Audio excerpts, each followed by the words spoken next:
వారి జీవితంలో దీపం ఆరిపోతూ ఉంటే మీరు ఏం చేయాలి? మీ పక్కనున్న వాడు నష్టాలలో, కష్టాల్లో, శ్రమలలో, శోధనలో ఉంటే మీరు ఏం చేయాలి? ఎప్పుడైనా దీపం ఆరిపోతే వెంటనే మనం ఏం చేస్తాము?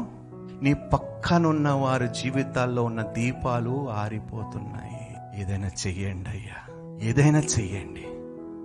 ఒకరిని పలకరించుకోండి, ఒకరిని ప్రేమతో పలకరించి ప్రార్థన చెయ్యమంటావా?